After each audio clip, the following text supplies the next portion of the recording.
What's up, guys? Welcome back to Newswave. So over the weekend, Sony faced some backlash after it was announced that they would be removing digital purchases not only from the store, but from people's library, which of course has now brought people to the realization of certain drawbacks for that all-digital future, and we'll go over that here today.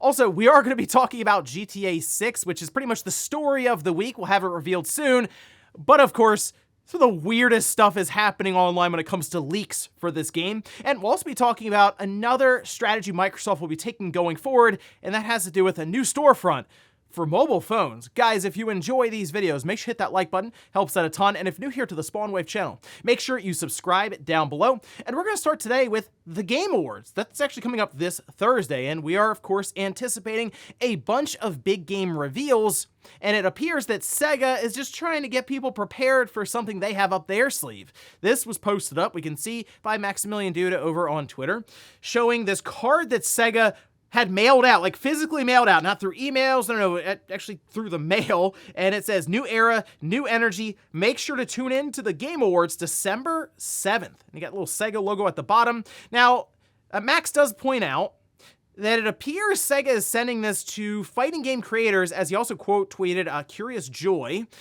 And it's funny because I feel like we were just, well, I was anyway, kind of poking fun at SEGA for doing something really weird, which is Virtua Fighter TB, updating that 3TB for the arcade, but not anything for home consoles. Maybe this is signaling that there could be a brand new Virtua Fighter 6, or maybe 3TB is making its way to home consoles. That's kind of where my mind is for this one, but of course, let me know down in the comments what you think SEGA could be planning here for Thursday. Also, as expected, it does appear WWE 2K24 is setting up to be not only announced, but also released here in a few months. This, we can see, was posted up. This from Andrew, pointing out that WWE 2K24 has been rated in Brazil, PlayStation, Xbox, and PC. Also worth noting that it is rated for the PS4 and the Xbox One. That's right, the Xbox One VCR living on into 2024, eclipsing the 10-year mark and apparently still going strong. Although I guess technically for sports or annual games, we tend to see those run the longest, and it's usually the end of the generation completely when we see those start to make the cutoff. But yeah, most likely you'll see WWE 2K24 announced around the time of a big event. What would be coming up? So I guess Royal Rumble, maybe? And then it'll come out most likely in March. With 2K23, they announced it, I think, 2 months before it came out. So most likely we'll get into the new year, 2024, maybe in, like I said, January, make the announcement, and then have it set up for that road to March for release. Oh, and do you remember we were talking about that 18 plus Nintendo 64 application that was separate from the standard rated one in Japan, mostly because of Jet Force Gemini and GoldenEye? Well, it also appears, as you can see, pointed out by Luigi Blood, it was rated in Australia. So, okay, the N64 NSO 18 Plus app is going to be something there, and I wonder what other regions would get this. So, the big one will be if we see it rated in the US, and then I feel like we could see something really interesting announced, whether it is a Resident Evil 2. That'd be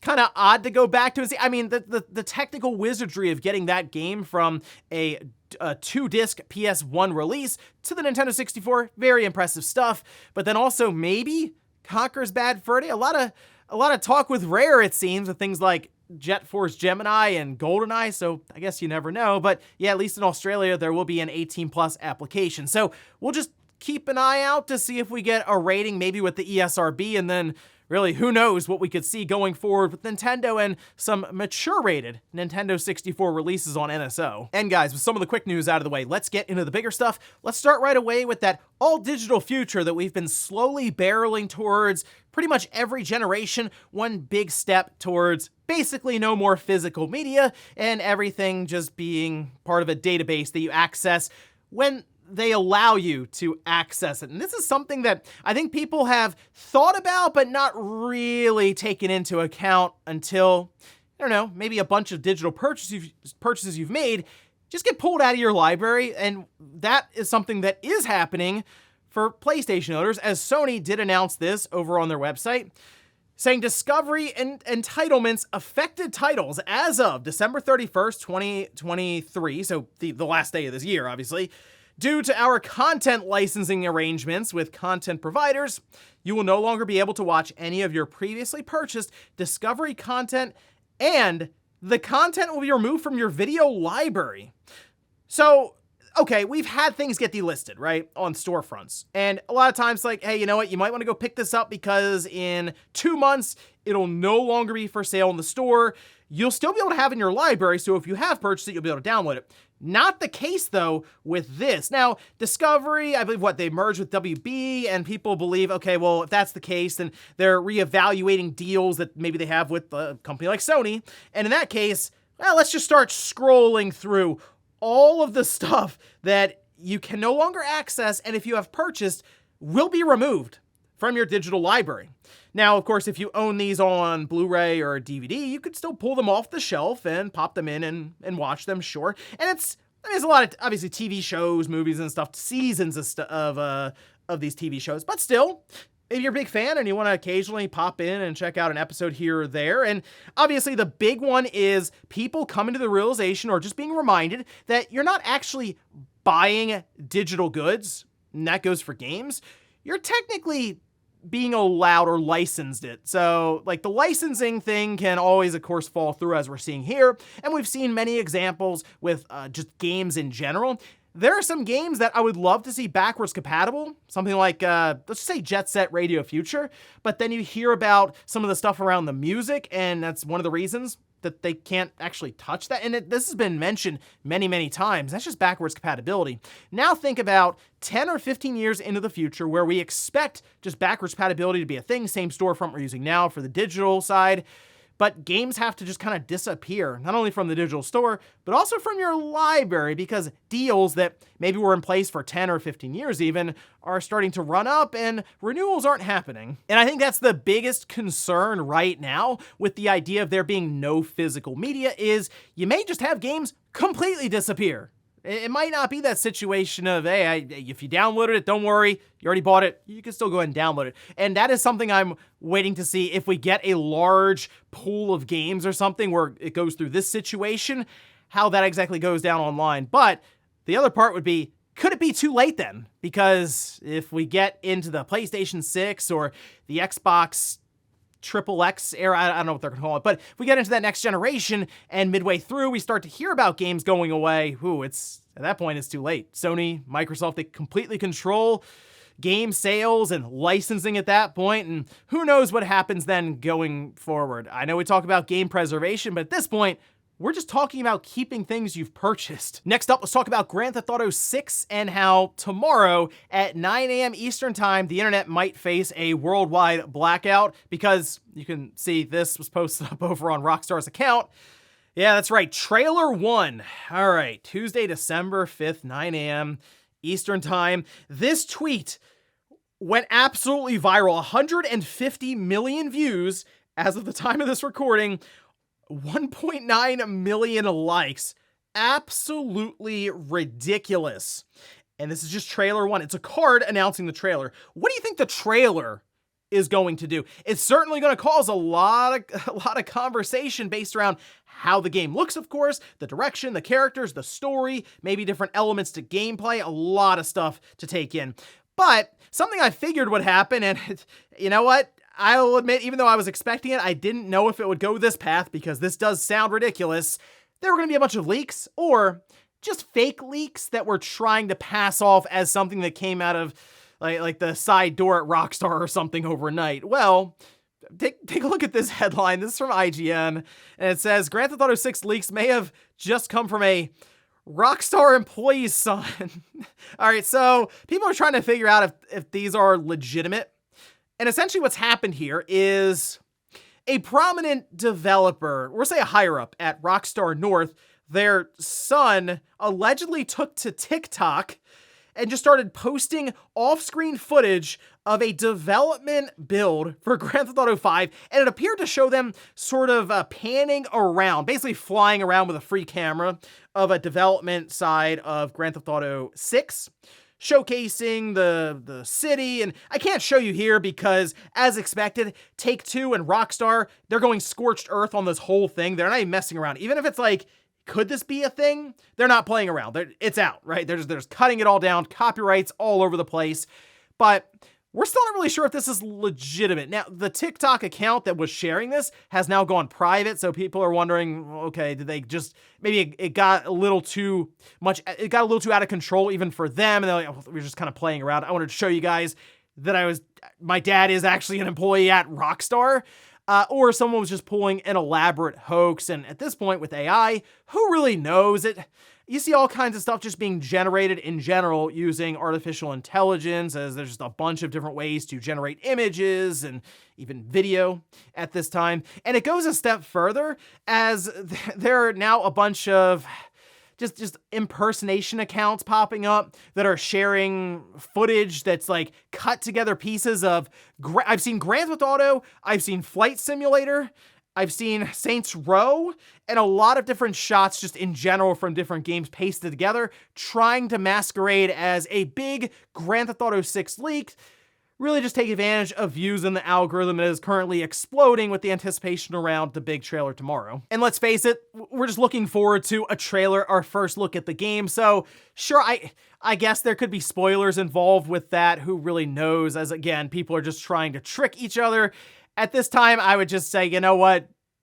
It's tomorrow. Let's just get there. Look, it's going to be a really fun trailer when that does drop, and there will be a ton, I'm sure, to go over after 9 a.m. Eastern tomorrow. I think what I'll do is probably do some sort of reaction to it so we can go over some of the parts of the trailer, because I am very excited to see what Rockstar has prepared. It's been so long. I mean, we're going from 2013 to 2023 just to get our first look at it, and who really knows when it'll come out. Some have said, oh, probably late 2024. I wouldn't be shocked if it's sometime in even the summer or holiday 2025. It takes a long time to make games, but in this case, it took a couple generations. Next up, let's talk about Microsoft and their plans to launch an Xbox mobile storefront. And this certainly makes sense, as really throughout that entire FTC case, they kept saying, we're doing this, we're getting Activision Blizzard because we really want to make a run at mobile, and that especially with like King and Call of Duty Mobile, there's some pretty big properties in there that could allow them to rival Google and Apple, which I think is a good argument when you're going up against regulators who already don't like Google or Apple. But it appears in a recent interview with Phil Spencer, we could see this mobile store pretty soon. Now, this we could see was posted up. This is over on TechCrunch, as they are citing Bloomberg. Of course, there's a paywall to Bloomberg, but I will leave a link to them as well in the sources if you want to check through that. But Phil Spencer did have this talk in an interview at CCXP Comics Entertainment Convention in Brazil on Thursday, saying, quote, "It's an important part of our strategy and something we are actively working on today, not only alone, but talking to other partners who'd also like to see more choice for how they can monetize on phone. I don't think this is multiple years away. I think this is sooner than that. As in, I kind of feel like this is next year." So the idea is, if you have an Android device or you have, obviously, your iPhone, you'd be able to download an Xbox storefront and just go through that, which technically then, I guess they would be able to tie Game Pass into that for a selection of mobile games. Now, Apple and Google, obviously, they like having their walled off garden on their own hardware, or in that case for Google, their own OS with Android. So that's one of the reasons they were fighting so much with regulators, trying to keep everything closed off. And that's one of the reasons that Epic was having such a serious fight against Apple, trying to open things up so they could just sell stuff to you directly outside of that Apple storefront. And Microsoft, again, playing directly into that, trying to get their own Xbox storefront and kind of siding with Epic a bit there. Like, yeah, go get them, Epic. Go show them what's what so we can get our Xbox app on phones. That's, I mean, one of the biggest pathways they have to getting, as Phil has said in the past, 2 billion gamers. You gotta go where the masses are, and, well, everyone has a cell phone. I am curious, though, what exactly that would look like. I assume Call of Duty Mobile, that would be in there, Diablo Immortal, you'd have Candy Crush. Now, apparently Activision Blizzard was considering doing their own mobile launcher as well, so that kind of just plays into things with Microsoft and what they were trying to do. And I guess the good thing here for app developers who maybe make games or just apps in general, I mean, maybe Microsoft shows up and gives just a better split than Google or Apple, and then their split also decreases due to competition. So technically, this would be a good thing for any developers out there who have their games or their apps on iOS or Android, because then they might just be able to get more money that way. So I'm curious to see what Microsoft comes up with. I'm also curious if they're able to successfully tie this into Game Pass, and if it comes out next year, that could be a massive spike overall for signups. So we'll keep an eye on this and see exactly what they can deliver to mobile phones. And in our last bit of news, let's talk about a patent coming out of Sony for a new type of DualSense controller, or just maybe a next generation controller. At least this would be an idea they have for maybe making things a bit easier for mainstream consumers who aren't necessarily like in the weeds, really trying to platinum every game. Just maybe want to sit down here and there for a night and play a game and not get too frustrated. Well, we can see some of these images here from the patent, and this was spotted by Game Rant. You can see the little DualSense controller there with what appears to be a screen. I assume this would kind of be like just based on the information it's trying to convey, which isn't like overly complex. I feel like this would probably be similar to that OLED screen that was in the back button attachment. If you remember for the PlayStation 4 controller, you can see it'll tell you which buttons to press even. So like left stick, you can press R1, you can press cross, triangle, and it's also discussing the idea of displaying instructions on that screen. Like, hey, this is what you need to go do next, or lighting up buttons. So I guess the idea is it'll tell you to press triangle and then light up triangle. I don't think this is something that's going to make its way into, say, this current generation. I feel like this is an idea Sony was playing around with maybe to start the PS5's generation, because they had the idea of doing game help, which you can do when you go into like the PlayStation home menu. You can go through and find tips and tricks and hints. I kind of feel like they were thinking maybe that could play into it at a more personal level with the controller right in front of you. But this could be something maybe they push off to the next generation. I feel like this would have to come by default with your system, because if they are targeting a mainstream who is just maybe going to sit down and, like I said, play games here and there, they're not necessarily going to go out and buy a $100 controller or something that lights up just so they can play it easier. They'll just get frustrated and give up and then move on from your PlayStation 5 system. Maybe something they introduced for the PlayStation 6 to take the game hints and tips and tricks to the next level. Or maybe it's just a patent and nothing ever comes from this. But I do think it's interesting from time to time to look at them just to kind of see where the mindset is for some of these platform holders. And before we go to the comment of the day, we're going to take a look at the poll from yesterday, which was Game of the Year Madness. And yeah, it was Baldur's Gate 3 versus Shadow Gambit. Look, I know people were mentioning, I've never heard of Shadow Gambit. Of course, Baldur's Gate 3 is going to run over, but hey, there are a lot of people who've never heard of Shadow's Gambit, and they now know about it. Some people are saying they checked it out, and, you know, that's just the way that the random bracket went. Shadow Gambit going up against Baldur's Gate 3. But a more interesting matchup, I feel like, was Dave the Diver versus Ghost Trick, and we had an upset on our hands with Ghost Trick actually overtaking Dave the Diver by 4%, so pretty close one there with the votes. And we have some other pretty big matchups coming up here soon. Spider-Man 2 will be making its first appearance against Super Mario RPG. So I'm pulling personally for Spider-Man 2, but we'll see where the votes fall. And we'll finish up with the comment of the day, as you're seeing here.